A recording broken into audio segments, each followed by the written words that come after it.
Holy moly, dude, this is insane. This looks like one of those FBI surveillance rooms. Yeah, that's what we wanted. We were going for that vibe.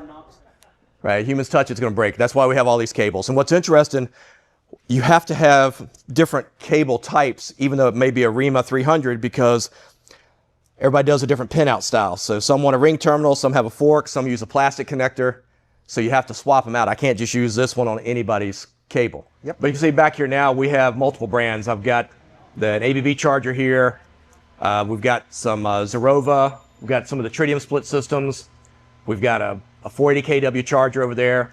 We've got one of the Kempower portables here.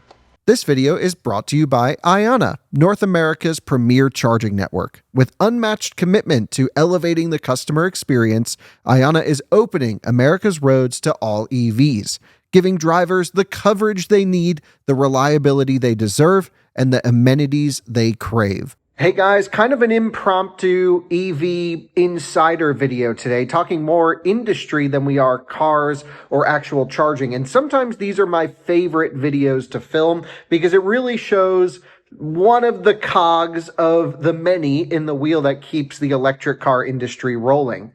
And something we've discussed many times on this channel is charging station maintenance. You know, there's nothing more frustrating than rolling up to a charging station in an electric car just to find that the cable's damaged, it's down for XYZ reason, and so on and so forth. Now, thankfully, things I would say have improved a lot. They're not perfect, but it's way better than it was even a year or two ago. However, what we primarily focus on this channel is public charging experiences, where arguably, one way or the other, it's either just as critical or sometimes more critical for fleet charging applications to be up and running. And a company not far away from where we just moved to, we moved to northern North Carolina, and just over the border in Richmond, Virginia, is a company called Incharge Energy. And a buddy of mine reached out to me and said, hey, there's an event happening there. It's like a little get together of a electric garbage trucks and refuse trucks and, box trucks and tractors. And it's going to be at Incharge Energy, who is a company that services and installs and manages high-powered DC charging stations as well as AC charging stations. And I thought, well, that's an hour and a half away from the track. So my buddies Sam and Dave hopped in the Model S with me. We blasted up to Richmond and really saw way more than I was expecting. I think you guys are going to totally love this full tour of the Richmond office for Incharge Energy. And that's what we're going to do in this video, is just kind of went up for this little event and just, started talking. And I hit the record button on the camera, and that's what you're going to see here. Pretty impromptu, but a pretty fun video. So join me for a full tour of Incharge Energy.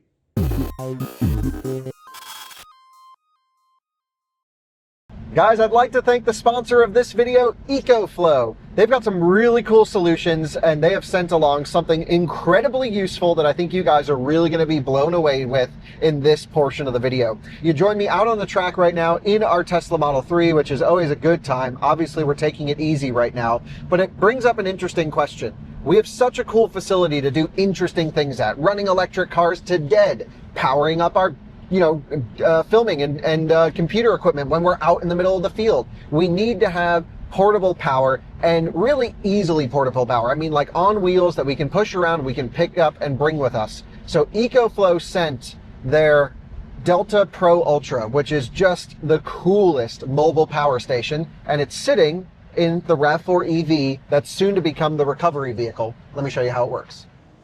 So imagine you're in this scenario with me. Obviously, this is a mock scenario. Tesla Model 3 out of charge. We ran it to dead. What the heck do we do? Well, it's not very feasible for most people to have a few $100,000 mobile DC fast charger in order to charge this car up on the side of the road. However, it is very feasible for a person to have an EcoFlow Delta Pro Ultra because it's very reasonably priced mobile energy storage. Now, right now I have it in its sort of smallest configuration with just about 6 kilowatt hours of battery storage. But this can be expandable over time or upfront to handle up to over 90 kilowatt hours of battery storage. The flexibility in terms of spending money upfront to to make a lower cost of entry to expanding to as big as you want is absolutely massive.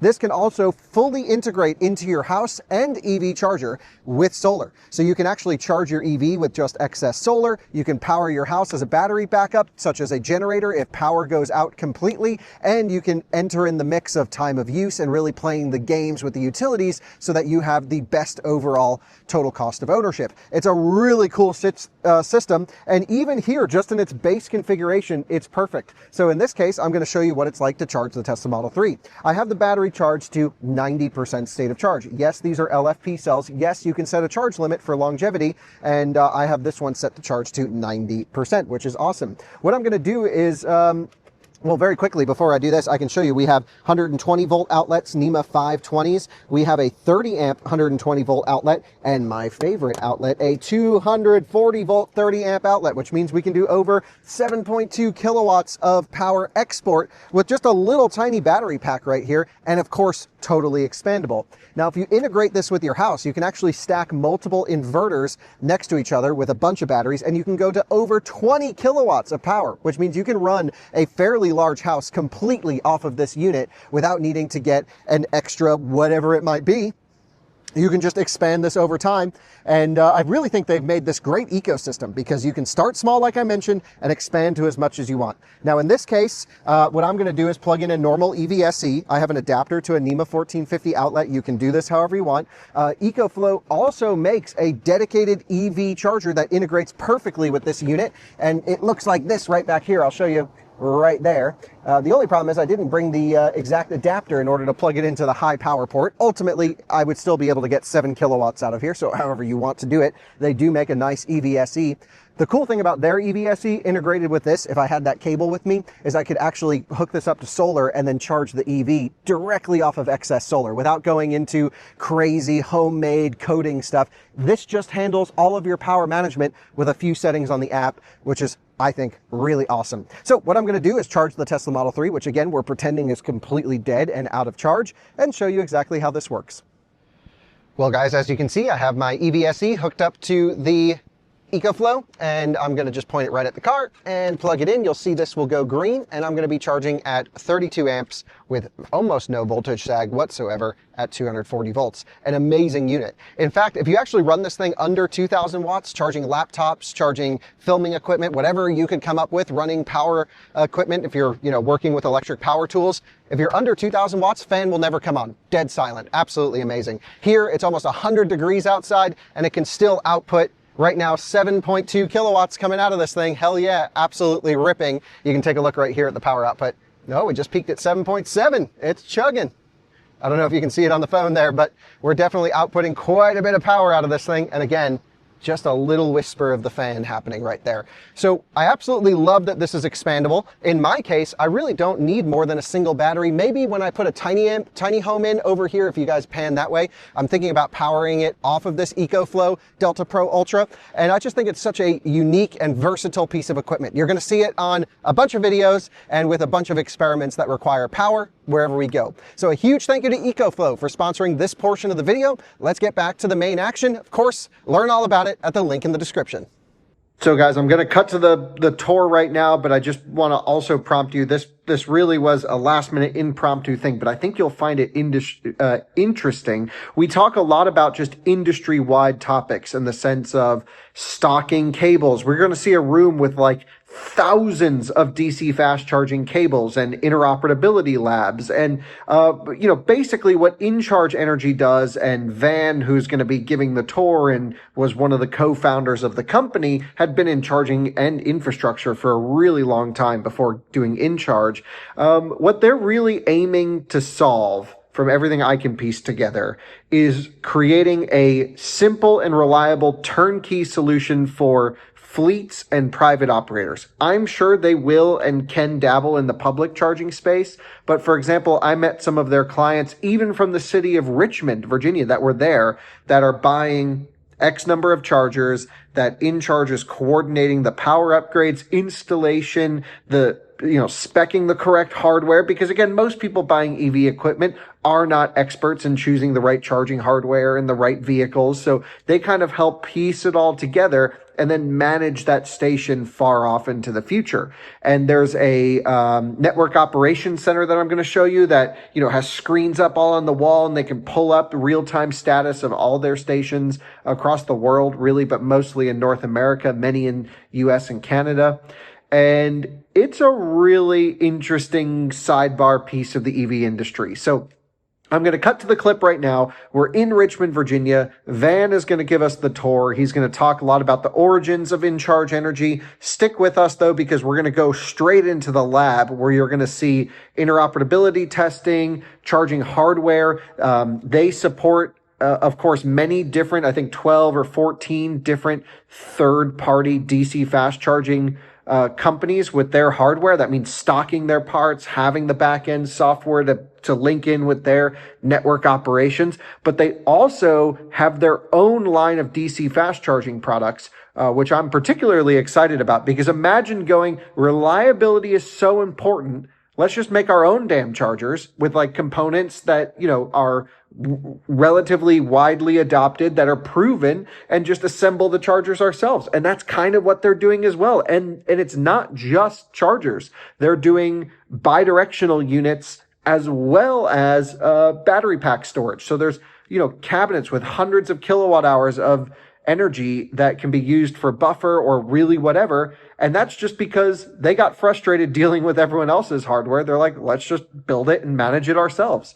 And I've seen Incharge Energy units behind the fence before. I never really understood why they existed in the marketplace, how they came to be. And now after learning about this, I'm like, oh, that totally makes sense. So they take hardcore, reliable products like InfiPower power modules, are one of our sponsors. I mean, I like to work with companies that I know build good stuff. So you take that, for example, you take, an Amphenol cable, whatever it might be, you assemble it through a box, and now you've got yourself a pretty easily serviceable and reliable unit. May not be the prettiest, may not be the best integrated in terms of design and blah, blah, blah, blah, blah, but it's a cool solution that kind of blew me away from what I was expecting to see. I just thought we were going to go to some sales center where they sell chargers, and nope, this is hardcore engineering. So here's a van, here's the tour. Let's do it. I'm with a bunch of people on the tour, so if you see him looking off in the distance, he's talking to the rest of the group of people that I was filming, but I didn't just want to get everyone on camera and put them on the spot, because this really just happened last minute. Here we go. People always ask me, why Richmond? So there's a couple of ways to think about the story. When we started up the business, of course, we were out in California, but we realized that a lot of investment was going to be east of the Mississippi. And Richmond has a good history in the energy of the country. Go back to the original coal mine that was over here in Midlothian. That was the first one in the U.S. And then the second railroad went from there, downtown where y'all are at, to Manchester. You can still go up to the old Richmond and Petersburg Railroad. They've still got the old wall up there. It's where people rock climb now. The first successful electric streetcar was here in Richmond. You've got the old Taub's Tavern. You got one of the old mother roads here. You got the ports. So there's a lot of reasons to be here. The energy is cheaper. And I can ship anywhere east of Mississippi pretty quick. We're at the tail end of all the MOU states here in Virginia. So it's a pretty good spot. For me, I worked in these buildings back in the 80s. I was an electrician doing service work in these buildings.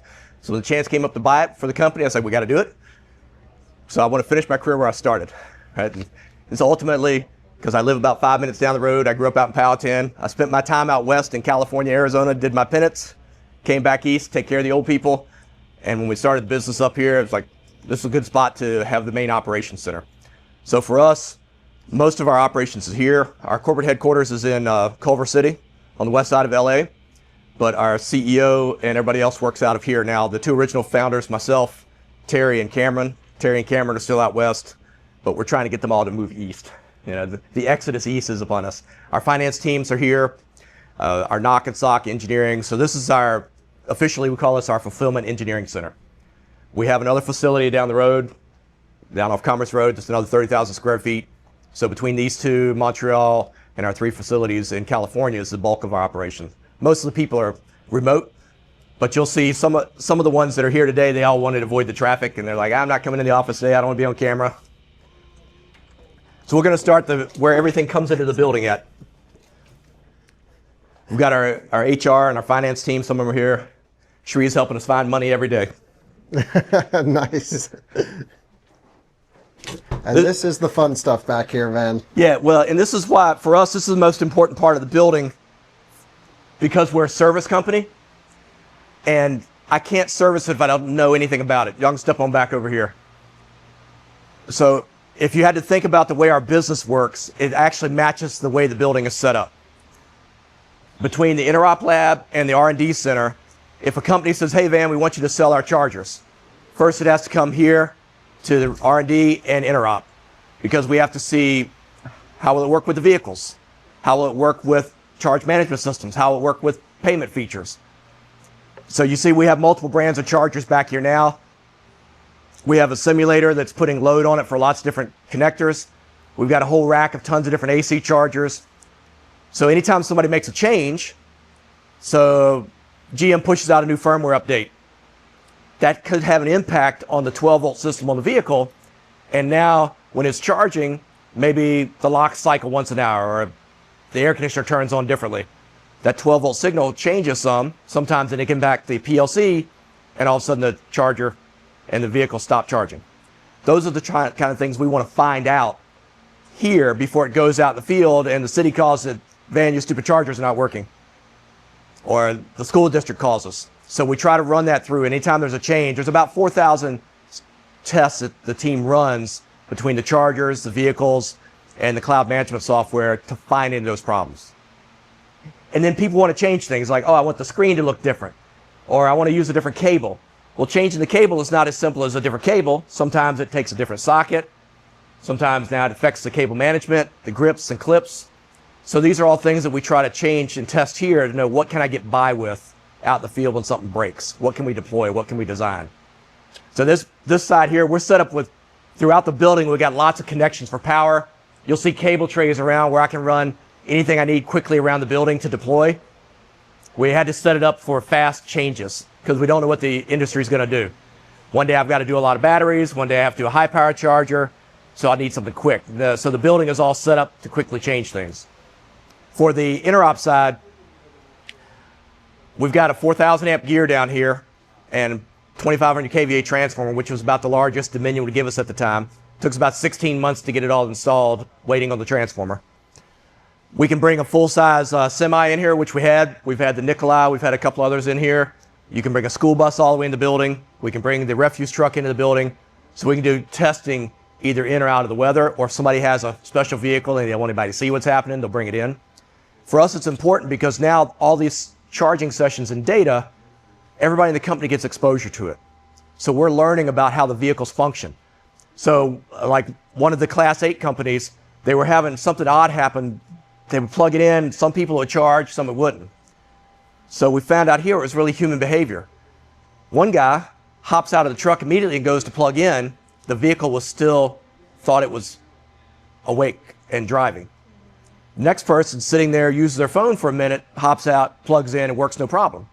Because now the vehicle is stopped completely. All the systems are like, hey, we're not in motion. You can plug in and charge. Those are things we find out can experiment here without the pressure of everybody screaming at you, why are things not working?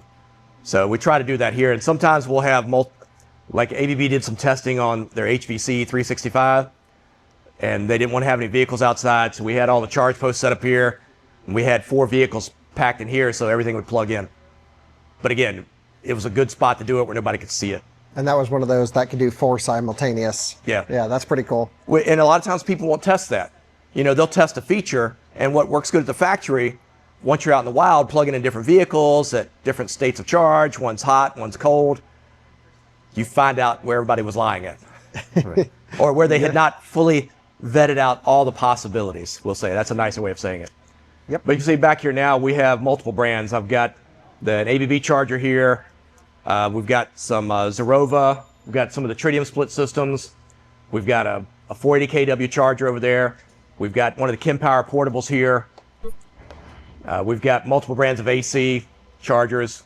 So they'll back here and they'll experiment with different modems, with different antennas, different combinations, find out, well, something's not working on that cellular network in that area. Well, let's try a different antenna. And we found in one AC charging company that we have about 3,000 antennas that we can replace them with a $5 antenna, and all of a sudden it works better. But those are things we just keep experimenting with. And people are like, well, it adds money and cost to what you're doing, but ultimately it reduces some of the friction in the field. So I spend money here on all the chargers as part of my overhead, but the technicians that come from other companies here are like, well, this is a world of difference. And it helps that myself and Cameron, both of us were service electricians. So we've always been trying to build around the guy or the gal in the field working on them. It's like, what do they need? They need information, give me tasks, give me tools, try something out. What can I experiment with? And some charger hardware manufacturers are, well, don't touch that, you can't do that. We want to be able to experiment. So when things are happening and your fat's in the fire, what can you let a technician get by with to get somebody back charging? Yeah, perfect. And that's what we do here at this building, right? We do all that experimentation. These cable trays are beautiful, by the way. This is like artwork. Yeah. I'm a very loyal person, and you'll see one of the guys from Miller here. In '95, when I first got in the IBW, I worked for Miller Electric out at the paper mill, and they took good care of me. So when in 2012, when I went to work at ABM running their national accounts team, I called Donnie Smith over at Miller and said, hey, Donnie, so you're going to help me with some EV chargers? He literally said, what's an EV? Nice. Right. He saved the email from me in 2012 because they didn't know what an EV was. And now they're one of the significant players in the infrastructure business, Miller is. Super cool. It all started back with that BMW call, and I said, hey, Donnie. Yeah, a lot of things sparked from the I project, and of course the Nissan Leaf project, but a lot of people you're friends with, at least, a lot of them came from this car right here. Yeah, there's some of them in the building, right? Some of the ones that are here and not here today. So we're going to walk on out through the back side of the building here and kind of give you a feel for what it takes to enable one of these. Nothing's energized back here right now, so we can lick some wires and be fine. Yeah, this is the charger here y'all are getting on. That's the 60 kW DC wall box that can charge 2 at a time. Cool. That way I didn't have to put any concrete. I'm an electrician, I'm lazy. I didn't have to dig. I There's put it your on big the wall. boy transformer. 2500 kVA. Yeah, so the interesting thing about infrastructure, the hardest thing is getting the connections from the utility. So 6 of her. Yeah, you get 3 of those, you'll charge 6 vehicles at a time. Okay. So you see this big chunk of concrete. There's a pole down there. When we started out, we were going to put the transformer back in the middle, turn into just a disaster, gas lines. So they said, all right, you got to put it here. Their company still hit the gas line. After all that, we still hit the gas lines. We had to go down 10 foot. I ended up having to buy and pay for the conductors so they would finish the termination because we had to put the gear inside. It was a process, but it's the kind of thing, because we did it here, we know exactly what we got to do with the utility. Dominion was good working with us. They helped me with accepting putting gear inside that I'd bought 40 weeks earlier. We've got a net metering set up so I can push at least 22 kW back to the grid. Oh, that's great. So for us, half the time I don't have enough space. If I'm doing bidirectional, it never gets to the grid. I'm absorbing it in the building. Sure, of course. But I can push it back if I need to. Very cool. So we use this as training for our team so they know what they're up against and the size. What was interesting, when they dug the trench right there, we found the 15 kV lines were only down about 13 inches below the dirt. That's why you call it misutility, before you dig. So we're going to kind of do the tour a little bit differently. So sometimes we're testing vehicles out here. Sometimes we'll put a charger inside and we're trying different things. We'll wrap it so it can't communicate with the network, see what happens. Sometimes we'll wrap it and try to overheat the charger and just keep bringing vehicles up and charging it for weeks at a time to try to replicate what maybe happened like an autonomous place where they're hammering the charger 98% of the time. So we're always experimenting, or we'll have a school bus here plugged in with something else plugged inside. Humidity is an issue for us. I've got on my CapEx plan to put air conditioning on the building next year, but every year we bring in a temporary unit. My father-in-law, that was our old company colors. It represented a different part of our business model. Red for reducing energy, green to produce or store, blue to operate, and aqua to optimize, and then you tie it all together with orange for service. And then when we went through the increased investment being bought by ABB, Cameron's like, hey, we're gonna save money, we're gonna go to monocolor, just as my father-in-law hung this up as a surprise for me. But now it's vintage. Love it. You notice like all our conference rooms we named after the major rivers in the country. So this is a backup training area, which all the tables are out front now. We've got our HR and our IT departments. A lot of them all stayed home because they didn't want to have to deal with the crowds today and parking. This is one of our 2 parts rooms. So for us, the parts are the most important part. We're a little bit like Fred Sanford. If it falls off a truck, we will scavenge everything off of it. So often you can't get certain parts from manufacturers. So we store filters, all sorts of fans. Behind you over there, you'll see all the little parts and pieces of screws and small brackets that, like, if you call a manufacturer and say, hey, I got a bracket that's broken. Well, you know, it's not a standard stocking part. You'll get it in like 24 weeks. Oh, wow. So we try to keep all that here. Up top there in the room, we've got credit card readers and fuses and some high-dollar contactors. I have to keep the credit card readers under a separate lock and key. Our teams, when they're having to do a campaign, let's see where she's got one of her. They usually have their flip books around here, but they'll take bags and flip books and put together a packet for all the teams, like the brackets, the screws, the wiring, the PLC, whatever they need, and they'll ship it out to the technicians. So they don't have to worry about, oh, I didn't have the right screws. They'll bag it and tag it for them and ship it out. That's why we got these 2 kind of counters set up. Oil, power modules, anything that you would need to kind of like rebuild and stock a Charge, or holsters. And because there's so many parts that are the same, we start to find out, well, hey, like yesterday, we couldn't get a part from ABB, some fuses. Our service director went and said, hey, just take the fuse and go back and ask Leanna to look through, and she, oh, look, there's the fuse. So he just dropped it in a box, whereas ABB said, you know, it's going to take about 6 weeks to get the fuse. We had one in stock here that was on another manufacturer. So that's the beauty of having the parts team here. It's like, I don't care what the manufacturer says the part is. What's the part number? We probably have it from somebody else. That is so cool. So we have parts we store here that we use on a day-to-day basis, and then we've got a larger warehouse where we store other stuff. And then we've got a partnership with CES where they'll do other stocking for heavier items for us as well. So we got this side. I'll walk back around through to screens, right? These are all the parts that it's hard to get from folks. And we try to stock all that here. So how much inventory do you keep in general, would you say? About 25 million. 25 million, crazy. Yeah, so I've got enough to do about a quarter of my revenue right now. We try to make sure we have enough to at least keep a quarter of revenue going. Spare cars as well. Yes, all of our technicians drive electrics. Oh, that's awesome. It's incentive to fix the Charger to get home. Yeah, and some of the guys, the first time they ever drove an electric car, when they picked it up here and drove it home. Oh, nice. One of our guys, he picked up his here and drove to Las Vegas. And he had never driven an electric car. He was from the desert. It was cold. He's like in shorts. He was dying on the vine. One of the other guys, Dragos, he drove one from here down to Florida to work on Chargers, worked on some EA stuff across the country, and took it all the way home to Portland, Oregon. Amazing. Well, that's the best way to learn the importance of charging, reliability. If it doesn't work, you can't get around. He's like, he drove it 6,000 miles with no problem. He's a half mile from his house in the car wash, and a lady rear ends him in the car wash. Oh, no way. So this room right now is a little bit slack of material, but this is our cable room. Oh my gosh, dude, you have cables for days. We have about 1,400 cables in stock here or at our other facility in one given time. Why do you think we stock so many cables? What do you think? Yeah. Well, humans touch them. They will break. There was I used to do some work with a bunch of Eastern Europeans on data centers, and they had a theory that we've kind of adopted. It was the one man, one dog theory to operating a data center. Teach the man how to operate the data center, then train the dog to bite him when he touches anything. Right? Humans touch, it's going to break. That's why we have all these cables. And what's interesting, you have to have different cable types, even though it may be a REMA 300, because everybody does a different pinout style. So some want a ring terminal, some have a fork, some use a plastic connector. So you have to swap them out. I can't just use this one on anybody's cable. The other thing is interesting as well, some manufacturers want to have both temperature sensors in the cable. Some only want two, some want one. So it's not always the same cable. But by having these and knowing what's available, I can always scavenge. Well, this was on an ABB. We're going to put it on a Zorova. Right? I can do all that. Yeah, we can send them out to people. Yes, I still have some of the Chatamos. I have some GBT cables because we work with OEMs at their testing facilities, so they're making rest of the world cars. I love how you said some Chatamos, and it's like 70 between these two.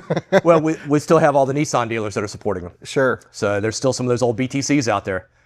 Our legacy goes back, it's interesting. So Terry O'Day, our other founder, he was one of the first for NRG. So he built out what was EVgo. Yep. And if you watch the documentary Who Killed the EV, Terry and his ex-wife are in that. Oh, on interesting. Netflix, From right? the EV1 days. Yeah, so way back. And the history for us with CHAdeMO, CCS, and NACS is pretty interesting because our buddy Cliff Fietzig was fighting with Terry the first time they met over he had to put CCS on the NRG stations.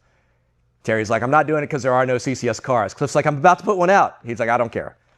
So, we got a long history with the cable fights. But for us, this is the most important room because we're just constantly replacing cables. Yeah, between REMA, we have a few SAMWOO, but most all the manufacturers have listed at least the REMA or the Amphenol. Yep. And I could technically put anybody's cable on any charger, but sometimes the UL listing is only set up for one cable type, which is a pain. So like for the white label chargers that we get, the ICE chargers, we have those listed for multiple cable brands. So I don't have to think about it. I can put a NACS, I can put a CCS1, CCS2, I can put a CHAdeMO on it, I can put a GBT on it. Technically, you can't UL list a GBT charger in the States. Right. But you can list the charger, it's not with that cable on it. Or I can do the Amphenol or REMA, right? Because sometimes some customers will hate this style and they really want the Amphenol. Sometimes people just get a bad run. I'm done with it. And do you stock liquid cooled and oil immersion cooled, or is it all air cooled cables in here? We do stock some of the oil cooled because we've got some of the Huber Schuner stuff that we're still supporting. Yep. So we stock some of those here. We keep some of those down at the other warehouse as well. Cool. We're turning over more of these. The Huber Schuner is actually, it's not the cable that fails. Mark worked on what fails mostly on those cables. Yeah, Yep. but you can replace the replacement either end. So I've been a recipient of failed temperature sensors getting 100 amps so many times as their fallback charging. Yep. Brutal. Yeah, brutal. Absolutely. Yeah, so this for us is the most important room. We can expand, and when we finish up in our knock, I can put more people up there, but I have to add an elevator back here when I do it. So we've got an expansion plan. If I have to get density, we can. Dang, this is like my dream room, just having cables everywhere. Yeah. And it's so nice to have you an hour away from our new spot. So if we ever have a broken cable, you're the first guy I'm calling. Yeah, it's either here or we take you down to the old tobacco warehouse where the rest of them are. Amazing. So we've got some of our service team back here. We had to fix this whole building up because it didn't have enough windows in it. Oh, yeah. So Kevin, who's our VP of service there, he's the one that gets all the blame. And nobody else gets the credit, but he gets the blame when nothing's not working right. Nobody ever calls us, oh man. So it's always your fault. Says, hey, good job. When it fails, what are you doing? Amazing. We're gonna go upstairs now and see the knock and sock room. So they all decided to work from home today so they wouldn't be on camera and stuff. Holy moly. Dude, this is insane. This looks like one of those FBI surveillance rooms. Yeah, that's what we wanted. We were going for that vibe. Holy shit. So we've got folks here, we got folks in Arizona, and then we got an overnight team in the Philippines that we're watching all the chargers. We've got another screen you can flip over and see the telematics to see where the vehicle is relative to the charger. Can I show this on camera? Yeah. Is this okay? Yeah. So these are all of the chargers that are in the network that you're monitoring. Correct. 829 are charging right now. Yeah, when the school season starts back up, that will tend to double because we've got a lot of the EPA round 1 and 2 vehicles we support in some fashion. So that's like electric buses then. Yeah, there's probably over 1,000 electric school buses we're supporting. Wow. Kyle, we actually have more chargers deployed in the U.S. right now than Electrify America and EVgo combined. Wow, that's amazing, dude. Nice work. Yeah, Yeah, and so we that's can just keep all track. hooked So like up, right yeah. now, I know there's a problem with a particular modem manufacturer. So we've got a campaign to get those that are out of network back on. And then I've got some that are unmanaged, so they don't have a SIM card in them. But they're on there so customer can still keep track of them. We just aren't getting live data off of it. Right. But right. we're managing the asset. Wow, this is super, super cool, dude. Yeah, so I can pull up and look at, like random charging Thousands curves. of sessions a day. Yeah. Yeah, that's crazy. Yes. Let's see. So the overseas, so you essentially have 24-hour. Yeah, we've got 24-hour coverage monitoring. with the And Philippines team. what typically would you find? Like, let's say you do see a spike in an outage. What do you typically see, and how would you typically go about fixing that, especially if it's the middle of the night? So the overnight team, quite often, it's a computer. You turn it off, you reset it, works again. Sometimes they may have to change the firmware going out to a particular charger because, hey, there was a firmware change, they brought a new vehicle and it didn't work that night. So we'll roll the firmware back to a known working version. I see. That makes sense. So And you can sometimes do we'll all do that that. remotely. We can do all that remotely. There's some manufacturers you can get to, some you can't, but the majority ones for the fleet side, we're monitoring and we can do that updates overnight. So like right now, I just sorted by like the ABB chargers. Yeah. So I'm gonna just grab a random session here. Let's see. So like right now, Yeah, so know- someone's charging. yeah, they're charging on this session. Yeah. So grab this, you know, I can watch the live session to see what happened. Damn. Do you know how distracted I would be with this? I would be watching everyone's charging session. That's from like what we around did during world. the first. Starting out. Yeah, I'd be like, oh, new car. Let's look at its curve. So yeah, here's probably a 50 kilowatt charger. It's limited to 120 amps, probably 125 amp charger. And it's just sitting maxed out, and that's what's happening. Dude, I would love this. Oh yeah, when we first deployed Boston School District, me and Mike at night were watching the school buses and watching when the thermal management would kick on Yeah. to see, okay, how long it's going to take to actually get this thing ready by 5 a.m. to precondition it. So it does get addictive. You're like watching it. This is so cool. But this is all the data that you need to understand, because sometimes you can figure out which vehicle it is by the battery voltage. Absolutely. They'll say, oh, no, we plugged in vehicle X. No, you didn't. It's 367. That you got somebody's plugged their Tesla in over there, right? Right. Totally. Yeah. It allows you to call BS on people. See, right? that's really a nerd level podcast we should have you guys come on for, where, you know, some podcasts will guess the car by the engine sound. We can do guess the car by the charging curve. Yeah. Yeah. Yeah. So, I mean, yeah. So this is actually up in Canada. And if there were cases on it, it would allow me to go back and I can look. This is what the customer can see. We also have a depot view. So But these they are can all go the back and look at results. the history. Yeah. So if the customer's like, what's the status on this? They can keep track of it, right? They have all that information there available to them. So we can keep track of the vehicles and all as well. Dude, this is the coolest room ever. Thanks so much for showing us. No this. problem. This is amazing. I just need, you know, make this the Kyle Connor chair, Well, and I'll be here every day. see, they can change the light color. So like if they're in DEFCON 5, right? They can change the color of the lights to let you know we're in an emergency situation. We've had a crash somewhere, right? Nice. This is definitely the coolest knock I've ever been to. And I've been to many of them from many networks. But just this is so impressive. It's kind of unnecessary, but it's really cool. It's great for doing the Super Bowl. Yeah, absolutely. It's really cool. But it is nice when you're trying to troubleshoot and work through the problem and you want to see multiple things. So you'll put different vehicle information up side by side. We've got another side where we're running a diagnostic tool that we can watch side by side with the session. So it does help to be able to do that. And it just changes the way we interacted with it. So sick. Yeah, so we'll kind of stop right in here. So back over in this area, past the research and development, we've got our DC pre-commissioning line. So this is DC2, that's DC1. DC1, we do split systems. So think, the really big on-the-road charging systems where there's like a separate power cabinet from a dispenser. We do that pre-commissioning over there. Here we do kind of like our all-in-ones. So wall-mounted chargers and all-in-ones from like 30 kW up to 240 kW. We'll pre-commission them here. We'll put cables on them, put payment systems on them, wrap them if they need to. Some of them we're putting power modules in, changing the modems. So we're doing different things depending on what the end-use site needs. We're set up here, we can do about 12 chargers at a time. So in a day, good day, they can do 20 to 30 chargers per day on that line. Also over here, you'll see we're doing the same thing for AC chargers. So we've got 10 stations over here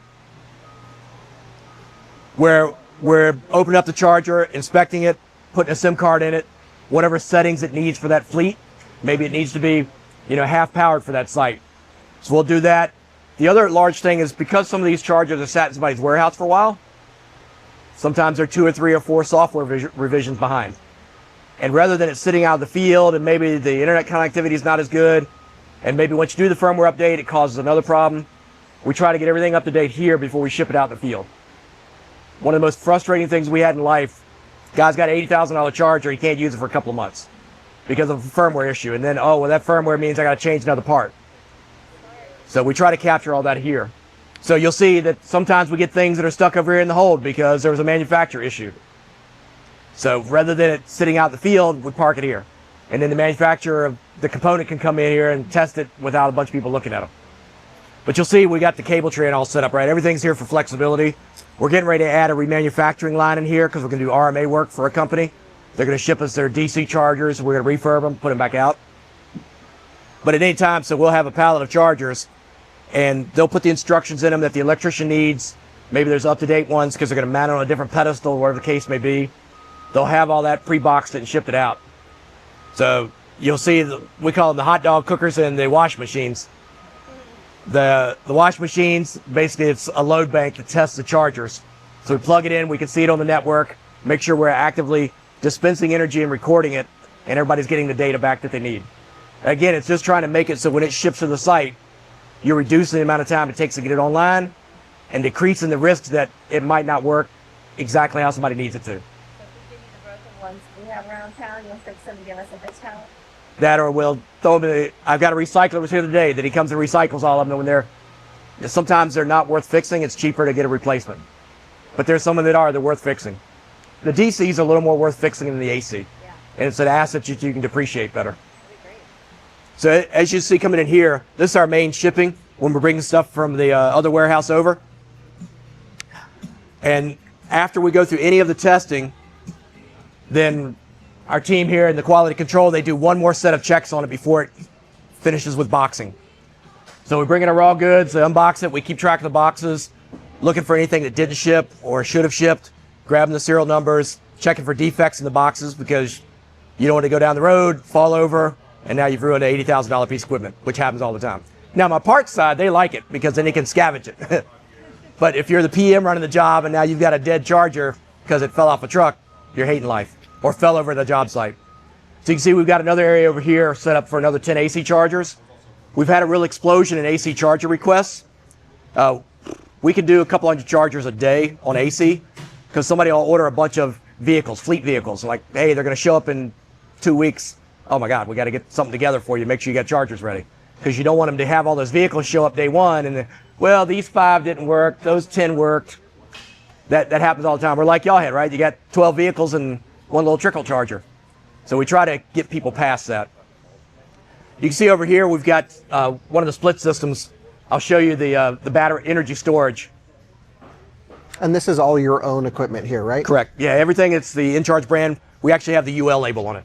Very cool. So Infi manufactures stuff for us, and then they'll put it in our UL listing for the stuff in US and Canada. We love those guys. Shout out Infi. They're great. Means Yeah. your stuff should work really well. So you see these split dispensers here are a little bit smaller. It allows me, where I have space as an issue, I can put these out like in truck areas, think gas island. So this is your gas pump out on the island. It's pulling energy from a big tank somewhere else. So the power cabinet's like that tank. And this here is a power cabinet and a battery energy storage device. So it allows me, Power loss? yeah, there's losses with just like any type of electricity, there's losses in a system. But this, having the energy storage allows me to do some different things. I can feed solar directly into it. I can feed it from the grid. I can pull from the battery. So it's like a microgrid in a box. I love it. That's what we kind of looked at in one of the spots because I can set this up for dark start so that if I lose power, I've got, basically that's a fuel tank. Well, Yeah. that's what we're talking about at 400 Richmond Highway, right? Yeah. Yeah, it's kind of like where people have small generators that need to replace or they want to upsize. You can keep the small generator and just add batteries. Basically add a fuel tank of a different type. So there's some unique things that we can do now that you couldn't do some years ago with energy storage, especially now that the building and the vehicles have the same fuel. It gives me more flexibility. So this is all stuff that we're doing here, testing it out before it ships out. Well, guys, I want to say a huge thank you to Van, of course. That was a fantastic tour. And also Incharge Energy, the whole company. Super cool to be able to experience it. I know this isn't like the sexiest, coolest new product review, but this is the stuff that I love to see. A honest, hardworking, great company working to service critical infrastructure. And, we focus so much on the fun things or the experimental stuff. But at the end of the day, cars need to be charged, trucks need to be charged, buses needs to be charged because people rely on these vehicles. And, now you're not relying just on a vehicle, you're relying on a vehicle and the charger that it's hooked up to in order to work every single time. So I think an awesome place to go experience. I'm so happy that we have some EV stuff happening in our area. North Carolina, Southern Virginia, really becoming a hotbed for electric transportation. I'm sure we're going to do more with Incharge Energy. Again, they're only about an hour and a half away from our track. So we've, opened up the doors of communication. Hopefully they will maybe even install a charger at the track, but at minimum can come and train me and Sam how to service some of the charging equipment we're going to have on site. I think it should be fun. And double worst case, if anything ever breaks, they've got the parts, at least many of them, stocked real close by. So I'm thrilled that this is so close to us. Van was awesome. A huge thank you to you guys for watching, and a huge thank you to them for inviting us out for this event. So thanks so much for watching another Out of Spec Reviews video. See you in another one again soon. Bye-bye.